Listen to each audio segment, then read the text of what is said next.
우리 아버지는 15년 동안 손주를 키웠다. 새벽같이 일어나 아침밥을 차리고 등굣길을 함께 걸었으며 밤마다 숙제를 봐주다 소파에서 허리를 펴지도 못한 채 잠들었다. 그 긴 시간 동안 아이의 외가 부모는 세계 곳곳을 여행하며 사진만 보내왔다. 오늘은 파리에 왔어요. 프라하 야경이 정말 멋지네요. 그런데 어느 날 저녁 아내가 조심스럽게 말을 꺼냈다. 여보, 부모님이 은퇴하셔. 이제 우리 집에서 노후 보내실 거래. 괜찮지? 나는 웃지 못했다. 거실 한쪽에서 허리를 두드리며 쉬고 있던 아버지의 모습이 눈에 들어왔기 때문이다. 70대 후반의 그 등은 15년 동안 우리 아이를 업고 안고 지켜내며 구부러졌다. 그날 밤 나는 서랍 속에서 한 봉투를 꺼냈다. 손이 떨렸다. 다음 날 아침 나는 그 봉투를 식탁 위에 내려놓았다. 아내의 얼굴이 하얗게 질렸다. 이게 뭐예요? 보면 알아. 하지만 그 서류 한 장이 이 가족을 완전히 무너뜨리고 15년간 감춰졌던 진실을 세상 밖으로 꺼내낼 줄은 그 누구도 몰랐다. 아버지는 말이 없는 사람이었다. 우리 부부가 맞벌이를 시작한 건 아이가 태어난 지 6개월 뒤였다. 당시 아내는 복직을 앞두고 있었고 나는 새로 시작한 사업 때문에 정신이 없었다. 육아는 현실적으로 불가능했다. 어린이집에 맡기면 되지 않을까? 아내가 조심스럽게 말했다. 하지만 아버지가 먼저 말씀하셨다. 내가 볼게. 걱정 마. 그렇게 시작된 15년이었다. 아버지는 매일 아침 6시에 일어나 아이의 아침밥을 차렸다. 계란 후라이, 김, 밥 한 공기. 단순하지만 빠짐없는 식단이었다. 유치원 등원 시간에 맞춰 현관문을 나섰고 하원 시간엔 정확히 유치원 앞에 서 계셨다. 할아버지, 오늘 뭐해요? 놀이터 갈까? 좋아요. 아이는 아버지의 손을 잡고 웃었다. 아버지도 웃으셨다. 그 웃음 뒤에 숨겨진 허리 통증, 무릎 통증은 우리가 알 리 없었다. 며느리인 아내는 늘 말했다. 아버님 덕분에 살아요. 정말 감사해요. 하지만 그 말은 늘 바쁠 때만 나왔다. 주말에도 모임이 있고 저녁에도 야근이 있고 명절엔 친정에 먼저 가야 한다며 아버지는 늘 혼자 손주와 집을 지켰다. 아버지, 설날에 형님 댁 가시죠? 아니다. 괜찮아. 너희 친정 다녀와. 정말 괜찮으세요? 그래, 괜찮아. 괜찮다는 말. 아버지는 그 말만 반복하셨다. 초등학교에 입학한 뒤에도 달라지지 않았다. 아침 등교 준비, 준비물 챙기기, 숙제 검사, 학원 픽업, 저녁밥 챙기기. 모든 게 아버지의 몫이었다. 할아버지, 오늘 수학 문제 어려워요. 그래, 한번 보자. 아버지는 돋보기를 쓰고 문제를 들여다보셨다.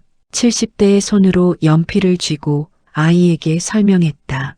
이렇게 하면 되지 않겠니? 아, 맞다. 감사해요. 아이는 환하게 웃었다. 하지만 아버지의 얼굴엔 피곤함이 가득했다. 나는 가끔 물었다. 아버지, 힘드시죠? 아니야. 괜찮아. 손주 보는 게 행복하지. 하지만 나는 알았다. 아버지의 약통이 점점 늘어나고 있다는 걸.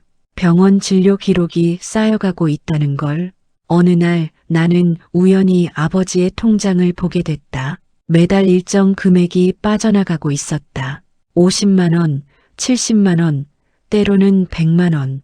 나는 이상했다. 아버지는 연금으로 생활하시는데 왜 이렇게 돈이 빠져나갈까? 아버지, 이거 뭐예요? 아, 그거 그냥 생활비야. 생활비요? 응. 손주 키우는데 돈이 좀 들잖아. 그건 제가 드려야죠. 아니야. 괜찮아. 내가 할아버지인데 당연한 거지. 나는 더 이상 묻지 못했다. 하지만 그날 밤 나는 이상한 불안감에 잠을 이루지 못했다. 아내는 늘 말했다. 아버님 정말 좋으시겠다. 손주 보면서 행복하실 거야. 하지만 나는 알았다. 아버지의 행복이 아니라 우리의 편함이었다는 걸. 그 시간 동안 아내의 부모님은 무엇을 했을까? 여행이었다. 유럽, 동남아, 일본, 미국. 아내의 부모님은 은퇴 후 인생을 즐긴다며 세계 곳곳을 다녔다. 가끔 사진이 왔다. 오늘은 로마에 왔어요. 날씨 정말 좋네요. 베네치아 야경 예술이에요. 나는 그 사진들을 보며 씁쓸하게 웃었다. 같은 시간 우리 아버지는 놀이터 벤치에 앉아 손주가 노는 모습을 지켜보고 계셨을 것이다. 그렇게 15년이 흘렀다. 아이는 중학생이 됐다. 이제는 할아버지의 손을 잡고 다니지 않았다. 학원도 혼자 가고 밥도 혼자 차려 먹었다. 아버지는 이제 할 일이 없어졌다. 저녁이면 거실 소파에 앉아 TV를 보셨다.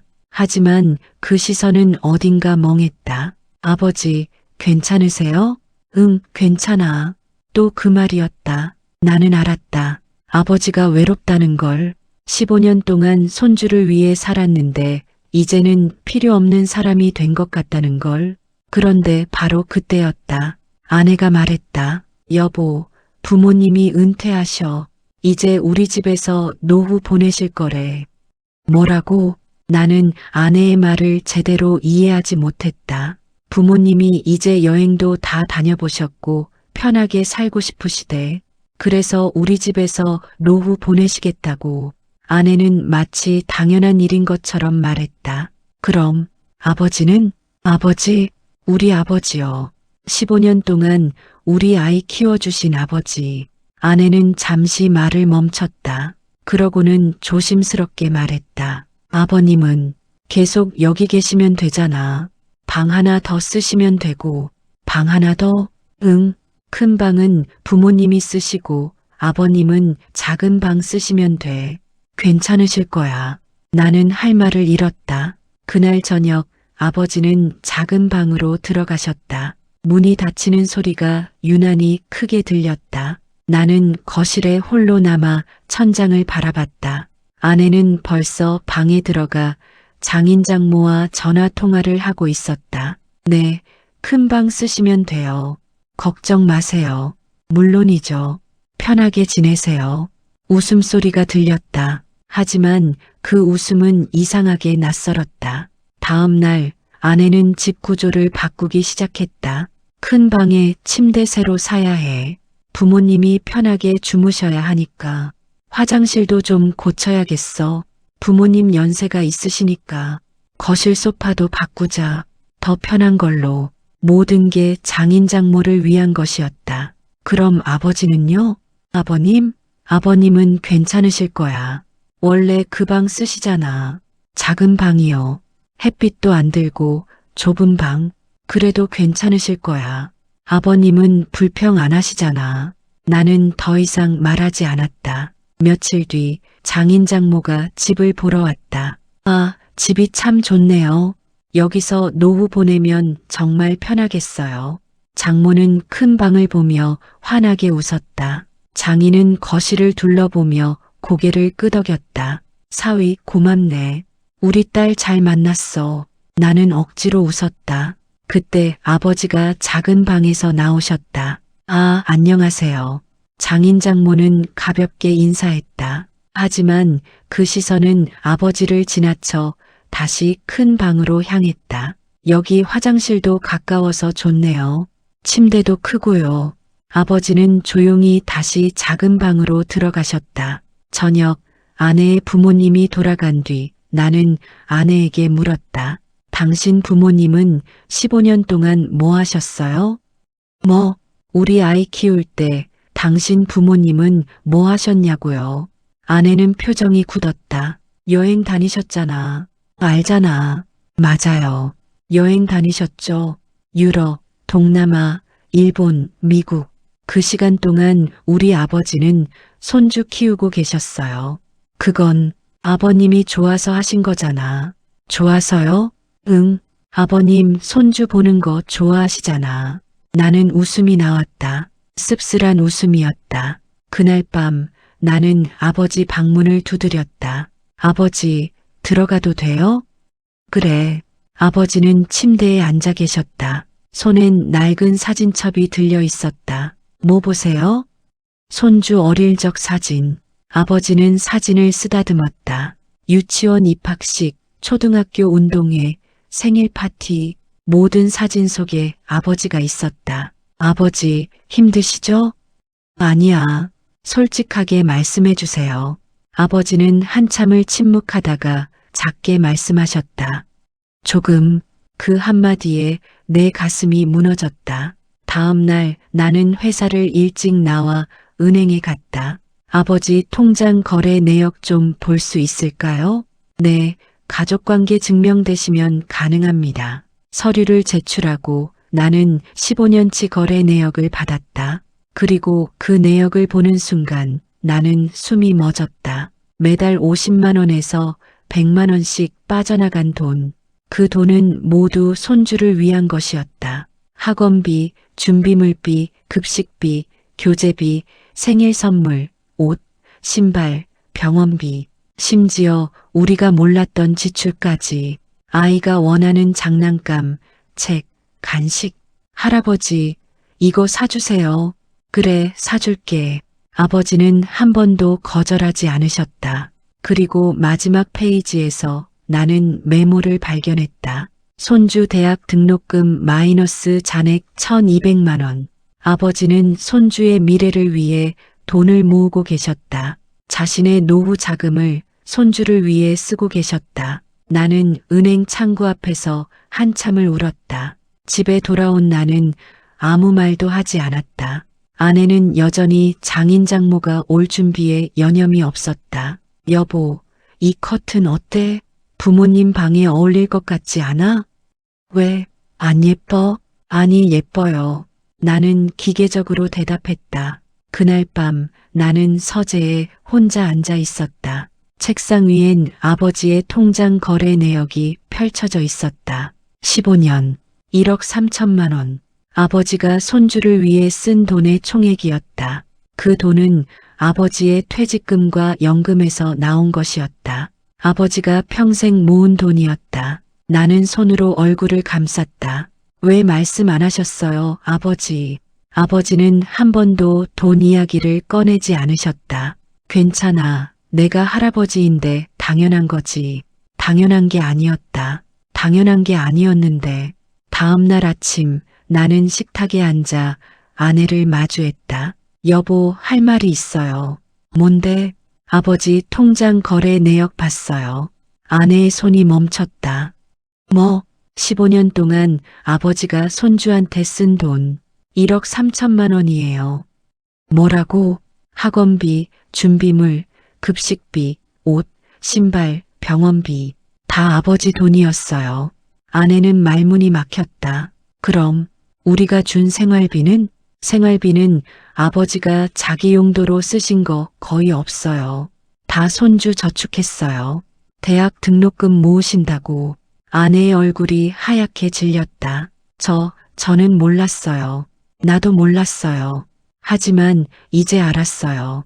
그럼 어떡해요? 어떡하긴요. 아버지가 이 집을 지탱한 거예요. 우리가 아니라.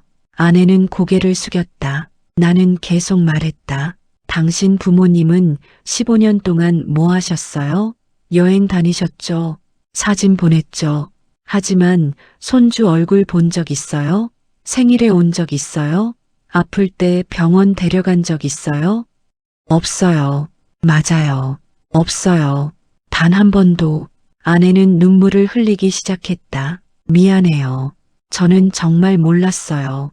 미안하다고 끝나는 게 아니에요. 그럼 어떡하라고요? 나는 잠시 침묵했다가 천천히 말했다. 당신 부모님한테 말하세요. 이 집엔 올 수 없다고. 뭐, 이 집은 아버지 집이에요. 아버지가 15년 동안 지켜온 집이에요. 당신 부모님이 들어올 자리는 없어요. 아내는 믿을 수 없다는 표정으로 나를 바라봤다. 여보, 그래도 제 부모님인데. 나도 알아요. 하지만 우리 아버지는 누구예요? 15년 동안 손주 키워주신 분이에요. 그런데 이제 와서 작은 방으로 밀어내고 당신 부모님 모시겠다고요? 그럼 어떡해요? 당신 부모님이 정 힘드시면 따로 집 구해드려요. 하지만 이 집은 안 돼요. 아내는 울음을 터뜨렸다. 여보, 너무해요. 제 부모님도 나이 드셨어요. 저도 효도하고 싶어요. 효도는 15년 전에 했어야죠. 내 목소리는 차갑게 식어 있었다. 그날 집안은 얼어붙었다. 아내는 방에 들어가 문을 닫았다. 아이는 학원에 갔다. 아버지는 작은 방에 계셨다. 나는 거실에 혼자 앉아 천장을 바라봤다. 이게 맞는 걸까? 하지만 나는 알았다. 이게 맞다는 걸. 며칠 뒤 장모에게서 전화가 왔다. 사위, 우리 딸한테 들었는데 우리 못 간다며? 네. 왜? 무슨 문제라도 있어? 문제는 없습니다. 다만 이 집은 제 아버지가 15년 동안 지켜온 집이에요. 장모님이 들어오시기엔 자리가 없습니다. 뭐, 자리가 없다고? 집이 얼마나 넓은데? 넓이의 문제가 아닙니다. 사위, 너 지금 장인 장모를 무시하는 거야? 무시가 아닙니다. 다만 이 집은 제 아버지 집입니다. 장모는 화가 난 목소리로 전화를 끊었다. 다음 날 장인에게서도 전화가 왔다. 사위, 우리가 뭘 잘못했나? 잘못하신 건 없습니다. 그럼 왜 우리 못 오게 하는 거야? 장인 어르신, 15년 동안 손주 본 적 있으세요? 그건 없으시죠. 여행 다니셨죠. 사진 보내셨죠. 하지만 손주 얼굴 본 적 없으시죠. 장인은 말문이 막혔다. 그 시간 동안 제 아버지는 손주 키우셨어요. 매일 아침밥 차려주고 등교시키고 학원 데려다주고 숙제 봐주고 15년 동안요. 그건 우리가 부탁한 게 아니잖아. 맞습니다. 부탁 안 하셨죠? 그냥 안 하신 거죠. 장인은 할 말을 잃었다. 그날 이후 아내와 나 사이에는 냉전이 시작됐다. 아내는 나를 원망했다. 당신은 제 부모님을 너무 무시해요. 나는 대답하지 않았다. 아버지는 여전히 작은 방에 계셨다. 하지만 이제는 조금 더 편해 보이셨다. 어느 날 아버지가 조심스럽게 물으셨다. 너 때문에 집안이 시끄러워진 것 같구나. 미안하다. 아버지가 왜 미안하세요? 내가 괜한 짐이 된 것 같아서. 아버지는 짐이 아니에요. 이 집의 기둥이에요. 아버지는 고개를 숙이셨다. 하지만 눈가가 붉어지는 게 보였다. 며칠 뒤 나는 결심했다. 이대로는 안 돼. 나는 서랍에서 서류 한 장을 꺼냈다. 이혼 합의서. 그날 저녁 나는 식탁에 그 서류를 내려놓았다. 아내는 저녁을 준비하다가 서류를 봤다. 그리고 얼굴이 하얗게 질렸다. 이게 뭐예요? 보면 알아요. 이혼 합의서? 여보, 이게 무슨... 아내의 손이 떨렸다. 나는 차분하게 말했다. 당신이 당신 부모님을 이 집에 모시겠다면 나는 이 집을 나갈 거예요. 여보, 무슨 소리예요? 이 집은 아버지가 15년 동안 지켜온 집이에요. 당신 부모님이 들어올 자리는 없어요. 그래도 모시겠다면 나는 아버지와 함께 나갈 거예요. 그럼 저랑 아이는 어떡하라고요? 당신이 선택하세요. 당신 부모님을 택할 건지 이 가족을 택할 건지. 아내는 울기 시작했다. 여보, 너무해요. 왜 저보고 선택하라고 해요? 15년 동안 아버지는 선택하지 않았어요. 그냥 다 주셨어요. 이제는 당신이 선택할 차례예요. 아내는 방으로 들어가 문을 닫았다. 나는 거실에 홀로 남았다. 그때 작은 방 문이 열리고 아버지가 나오셨다. 다 들었다. 아버지, 너 괜히 힘들게 하는 거 아니냐? 아니에요. 이게 맞는 거예요. 아버지는 한참을 나를 바라보시다가 작게 말씀하셨다. 고맙다. 그 한마디에 내 눈가가 뜨거워졌다. 다음 날 아내는 친정에 갔다. 장인 장모와 이야기하겠다며 나는 아버지와 함께 집에 남았다. 아버지, 뭐 드실래요? 아니다. 괜찮아. 라면 끓여드릴게요. 나는 주방에 가서 라면을 끓였다. 아버지와 나 둘이서 식탁에 앉아 라면을 먹었다. 오랜만이구나. 이렇게 둘이 밥 먹는 게. 그러게요. 내가 어렸을 때도 이렇게 라면 끓여 먹었는데 기억나요. 아버지 라면이 제일 맛있었어요. 아버지는 웃으셨다. 오랜만에 보는 환한 웃음이었다. 저녁, 아내가 돌아왔다. 얼굴이 퉁퉁 부어 있었다. 많이 운 것 같았다. 여보, 응, 부모님이랑 이야기했어요. 그래서 부모님, 형님 집에 가시기로 했어요. 나는 놀랐다. 형님 집? 응, 오빠가 모시겠대요. 저한테는 미안하다고 하셨어요. 아내는 다시 울기 시작했다. 부모님이 그러셨어요. 자기들이 너무 이기적이었다고, 사위 아버지한테 미안하다고, 그리고 저한테도 화내셨어요. 왜 15년 동안 시아버님한테 이렇게 의지만 했냐고, 왜 부모로서 역할을 안 했냐고. 아내는 흐느끼며 말했다. 여보, 저 정말 몰랐어요. 아버님이 이렇게까지 하신 줄. 나는 아내를 안아줬다. 이제 알았으면 됐어. 그날 밤 아내는 아버지 방문을 두드렸다. 아버님, 응, 죄송해요. 제가 너무 모르고 살았어요. 아니다. 괜찮아. 아니에요. 안 괜찮아요. 아버님한테 너무 많이 기댔어요. 15년 동안 아내는 방문 앞에서 울었다. 아버지는 문을 열고 아내의 어깨를 토닥였다. 울지 마라. 다 지나간 일이야. 아버님, 정말 감사해요. 그리고 정말 죄송해요. 그래, 알았어. 이제 그만 울어. 다음 날 나는 이혼 합의서를 찢었다. 아내는 그 모습을 보며 눈물을 흘렸다. 고마워요, 여보. 나도 미안해. 너무 몰아붙인 것 같아. 아니에요. 당신이 맞았어요. 우리는 서로를 껴안았다. 하지만 진짜 반전은 그 다음이었다. 며칠 뒤 아버지가 조용히 말씀하셨다. 나 사실 병원 다니고 있었다. 네, 암이야. 폐암. 순간 세상이 멈췄다. 아버지, 뭐라고 하셨어요? 나는 아버지의 말을 제대로 이해하지 못했다. 폐암이라고 했다. 그게 언제부터요? 1년 전쯤. 1년 전? 나는 다리에 힘이 풀렸다. 왜 말씀 안 하셨어요? 말하면 너희가 걱정할 것 같아서. 걱정은 당연한 거잖아요. 그래도 손주 키우는데 방해되고 싶지 않았어. 아버지는 담담하게 말씀하셨다. 나는 주저앉았다. 지금 상태는 어떠세요? 3기야. 수술은 힘들고 항암 치료 중이야. 항암 치료요? 언제요? 매주 수요일. 너희 모르게 다녀왔어. 모르게요? 응. 손주 학교 보낸 다음에 병원 갔다가 하원 시간 맞춰서 데리러 갔지. 나는 숨이 막혔다. 아버지, 왜 그렇게까지 하셨어요? 손주한테 걱정 끼치고 싶지 않아서. 그럼 아버지는요? 아버지는 안 힘드셨어요? 힘들었지. 근데 손주 얼굴 보면 괜찮더라. 아버지는 씁쓸하게 웃으셨다. 나는 그제야 알았다. 아버지가 왜 매달 그렇게 많은 돈을 썼는지, 대학 등록금을 모았던 이유가 뭐였는지, 자신이 볼 수 없는 손주의 미래를 위해서였다.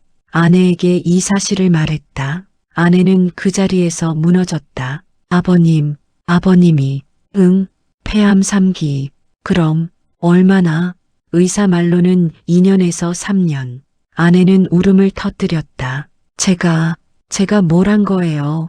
아버님한테 작은 방 드리고 부모님 모시겠다고 하고 이제라도 알았으면 된 거야. 다음 날 우리는 가족 회의를 했다. 아이도 불렀다. 할아버지한테 할 말이 있어. 아이는 할아버지를 바라봤다. 할아버지, 아프세요? 응, 조금. 많이 아프세요? 많이. 아이는 할아버지에게 달려가 안겼다. 할아버지, 아프지 마세요. 그래, 안 아플게. 아버지는 손주를 껴안으며 눈물을 흘리셨다. 우리는 결정했다. 아버지를 위해 이 집을 바꾸기로. 큰 방은 아버지 방으로, 햇빛이 잘 드는 가장 좋은 방으로 병원 침대를 들여놓고 의료 장비도 준비했다. 간병인도 고용했다. 아버지, 이제는 편히 쉬세요. 너무 과하다, 이거. 과한 게 아니에요. 당연한 거예요. 그래도 아버지, 15년 동안 우리 위에 사셨잖아요. 이제는 우리가 아버지 위에 살게요. 아버지는 고개를 끄덕이셨다. 그날 이후 집안 분위기가 바뀌었다. 저녁이면 모두 거실에 모였다. 아이는 할아버지 옆에 앉아 학교 이야기를 들려드렸다. 할아버지, 오늘 수학시험 100점 맞았어요. 그래, 우리 손주 똑똑하네. 할아버지가 가르쳐 주셔서요. 아버지는 환하게 웃으셨다. 아내도 달라졌다. 매일 아침 아버지 방에 들어가 인사를 드렸다. 아버님, 주무셨어요? 응, 잘 잤어. 아침 뭐 드시고 싶으세요? 아무거나 괜찮아. 아니에요. 말씀하세요. 그럼, 미역국, 알겠어요. 금방 끓여드릴게요. 아내는 정성스럽게 미역국을 끓였다. 며칠 뒤 장인장모가 찾아왔다. 사돈어른 뵙고 싶어서요. 아버지는 놀라셨다. 아, 어서 오세요. 사돈어른, 죄송합니다. 저희가 너무 몰랐습니다. 장인장모는 깊이 인사했다. 아닙니다. 괜찮습니다. 아니에요. 15년 동안 손주 키워주시고 저희는 여행만 다녔습니다. 정말 죄송합니다. 장모는 눈물을 흘렸다. 이제라도 알아주셔서 고맙습니다. 사돈어른, 앞으로 저희가 자주 올게요. 손주도 보고 사돈어른도 뵙고 그러시죠. 그날 이후 장인장모는 주말마다 방문했다. 손주를 데리고 나가기도 하고 아버지와 이야기를 나누기도 했다. 시간이 흘렀다. 아버지의 건강은 점점 나빠졌다. 하지만 아버지는 행복해 보이셨다. 이렇게 가족이 함께 있으니 좋구나. 아버지, 힘드시죠? 아니야. 행복해. 거짓말 마세요. 진짜야. 너희 얼굴 보고 손주 얼굴 보니까 행복해. 어느 날 저녁 아버지가 조용히 말씀하셨다. 나 후회 없어. 아버지, 15년 동안 손주 키우면서 힘들었지만 그게 내 인생에서 가장 행복한 시간이었어. 아버지, 너희도 행복하게 살아라. 그게 내 마지막 소원이야. 나는 눈물을 참을 수 없었다. 몇 달 뒤 아버지는 조용히 눈을 감으셨다. 손주의 손을 잡고 계셨다. 할아버지, 할아버지. 아이는 울었다. 우리 모두 울었다. 하지만 아버지의 얼굴은 평화로웠다. 장례식에는 많은 사람들이 왔다. 아버지의 친구들, 이웃들, 아이의 학교 선생님들. 참 좋은 분이셨어요. 손주 키우시는 모습이 정말 아름다웠어요. 마지막까지 가족을 사랑하신 분이었어요. 모두가 아버지를 기억했다. 장례식이 끝난 뒤 나는 아버지 방에 혼자 앉아 있었다. 방 안에는 아버지의 흔적이 남아 있었다. 낡은 사진첩, 손주가 그린 그림, 학교 알림장, 모두가 아버지의 사랑이었다. 나는 사진첩을 펼쳤다. 마지막 페이지에 아버지의 메모가 있었다. 손주야, 할아버지가 너를 많이 사랑했단다. 행복하게 살아라. 나는 사진첩을 가슴에 안고 울었다. 그날 이후 우리 집에는 변화가 있었다. 아버지의 큰 방은 그대로 두었다. 가끔 그 방에 들어가 아버지를 떠올렸다. 아버지, 보고 싶어요. 창밖으로 햇빛이 들어왔다. 마치 아버지가 대답하는 것 같았다. 아이는 이제 고등학생이 됐다. 할아버지 사진을 책상 위에 두고 공부했다. 할아버지, 저 열심히 할게요. 아이는 할아버지를 닮아 따뜻한 사람으로 자랐다. 어느 날 아내가 말했다. 여보, 우리도 나중에 손주 생기면 아버님처럼 해주자. 그래, 그렇게 하자. 아버님이 주신 사랑을 우리도 다음 세대에 물려주자. 응, 그게 아버지가 바라신 거야.